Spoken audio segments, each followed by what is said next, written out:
কি বাবু, আপনি কি করছেন আমাদের খালের জলে? এসব আপনি কি মেশাচ্ছেন? আমি তোমাদের ভালোই চাই গো।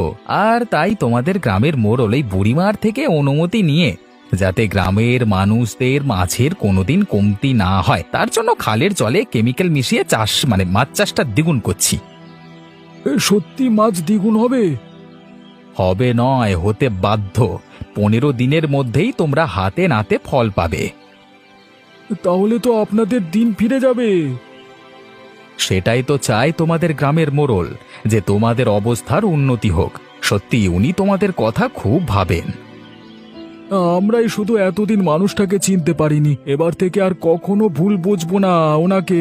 উনি আমাদের জন্য এতটা করেন যখন।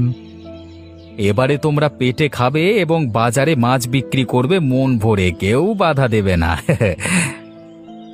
ঠিক বলেছ তুমি, আর আমাদের কেউ বাধা দেবে না, এবং পাশের গ্রামের থেকে আমরা চাষে অনেক গুণ এগিয়ে যাব। আমি এমন ভাবে কেমিক্যাল মেশাবো যাতে দুদিকের জলেই সমানভাবে মিশে যায়, তারপর যেটা হবে সেটা তো দেখাই যাবে। ঠিক আছে, ধন্যবাদ।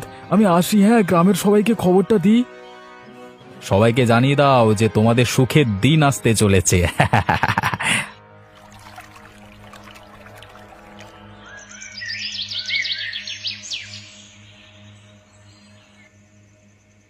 হ্যাঁ লতা, একটা খুব ভালো খবর আছে বুঝলে। কি খবর? তুমি যে এত আনন্দ করে দিতে এসেছো। আমাদের মনে হচ্ছে এবার সংসারের সব অভাব চলে যাবে। অভাবে চলে যাবে কেমন? আমাদের কি আর অভাব চলে যাবার? এবারে মনে হচ্ছে ওপরওয়ালা মুখ তুলে তাকাবেন আমাদের দিকে। কেন, কি ব্যাপার? আমি এক্ষুনি খালের ধার থেকে আসছি গো। কি ঘটেছে সেখানে? ঘটেছে অনেক কিছুই। সেখানে দেখলাম পলাশ নামের একটা শহরের ছেলেকে খালের জলে দামি কেমিক্যাল মেশাচ্ছে আমাদের গ্রামের মোড়লের থেকে অনুমতি নিয়ে। ও বাবা, তাতে কি হবে? তাতে কি হবে মানে? আমি জিজ্ঞেস করে জানলাম যে মাছের ফলন বাড়বে, আমাদের সকলের ভাগে আরো অনেক বেশি মাছ পড়বে, এবং সেই মাছ খাওয়ার পরেও আমরা বিক্রি করে অনেক টাকা রোজগার করতে পারবো। তাতে সংসারের অভাব চলে যাবে আমাদের।